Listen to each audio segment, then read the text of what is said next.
Magandang araw sa inyong lahat mga ka-prepper at kumusta po kayo? Welcome sa aking YouTube channel, sa aking munting bahay. So, kung napadaan lang po kayo at bago lang kayo sa aking YouTube channel ay huwag kalimutang i-subscribe, like, and share para naman dumami pa tayo at may share sa inyong mga friends. So, salamat sa inyong pagtangkilik kahit ganito lang yung mga content. Salamat po sa inyong panonood. So, ngayon may papakita ko sa inyo mga ka-prepper. Dito na sa harapan ko. Itong water canteen. Kumbaga, sa madaling sabi, lagayan ng tubig. So, ito mga ka-prepper, in-order ko sa online. So, ngayon, nagustuhan ko siya kasi hindi siya ganun kataas, tapos yung style niya parang gusto ko, kaya in-order ko mga prepper. Tapos, yan o, kumbaga sa ang style niya pang military canteen, water canteen. Yan. Yan. So, okay naman yung niya, pag hindi siya may tubig to mga ka-prepper, may laman siya. Tinesting ko siya, hindi naman siya kagad tumutulo. Walang leak, wala. So, ito maganda siya kasi pwede mo ilagay mo lang sa sulok ng bag mo kasi hindi siya masyadong mataas. Sakto lang. Tapos, ngayon, ito namang niya, yung isa, pwede ka dito mag-init ng tubig or kung ano man yung pwede mong lutuin na kasya dito. Yan o, may hawakan siya. Yan. Mag-init ka ng tubig, pwede dito. So, maganda yung niya, purpose na Yan. Yan, nagustuhan ko ito mga ka-prepper. Siya, aluminum siya mga ka-prepper. Aluminum to kaya lightweight siya. Pag walang laman, magaan lang siya mga ka-prepper. So, syempre pag may laman na, nandun na yung bigat ng kasi may tubig. So, halimbawa, magta-travel tayo sa malayo o kahit na malapit. So, kailangan talaga natin magbaon ng tubig. Lalo na kung mainit yung panahon.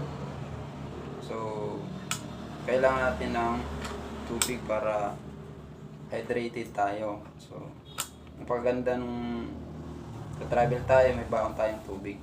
At, siyempre, isa ito sa natin, kumbaga kasama natin sa tay para always tayo, naka-prepare tayo. So, sa daan, meron tayong handa na tubig.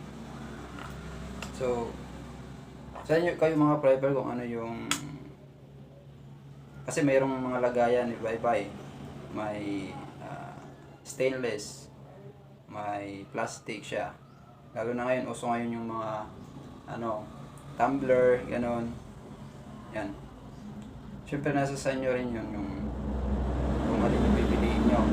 Kaya naisip ko itong mga prepper na gawing video para may share ko lang sa inyo yung ideya ko na mas maganda ganito, may purpose siya. Baga, hindi lang tubig yung pwede natin dito ilagay at pwede rin natin gawing pangluto to. Pangluto. So, kahit mga sabihin na natin kahit ilang itlog, mga 5 itlog kasya dito, sobra pa laki. Mag-init, ka, luto ka ng itlog.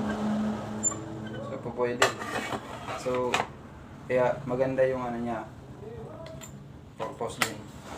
So, para naman doon sa mga nag-outing, mga prepper, hiking, camping. So, maganda mayroon tayong portable gas stove. So, maganda yun. May dala-dala tayo para meron tayong gagamiting panluto, halimbawa meron tayong mga daladalang pagkain na pwede lutuin. So napakaganda meron tayo nun. So syempre, kailangan natin ng yung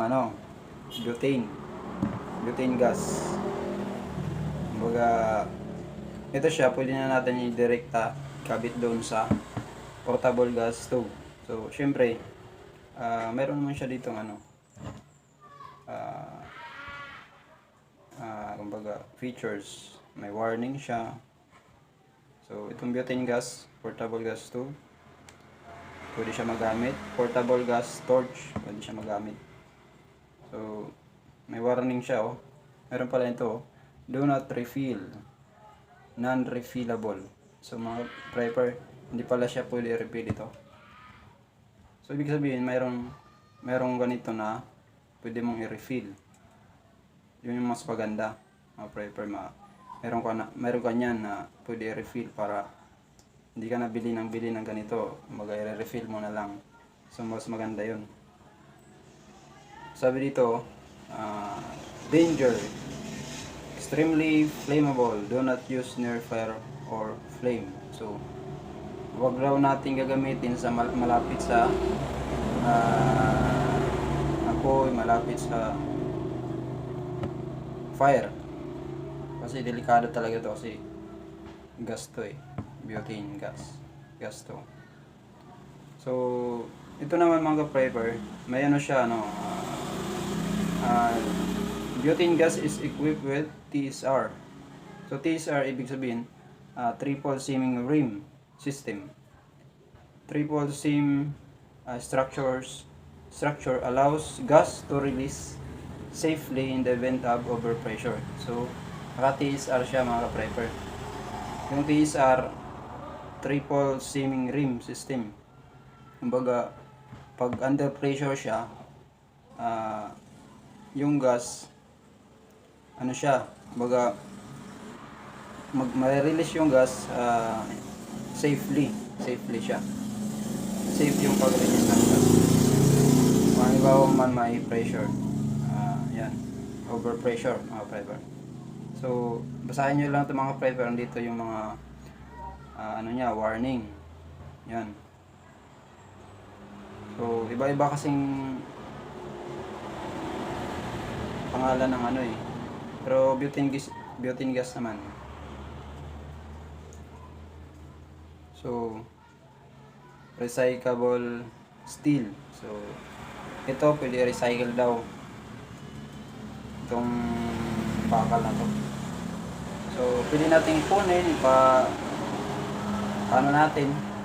ipakilo natin kasi recyclable siya.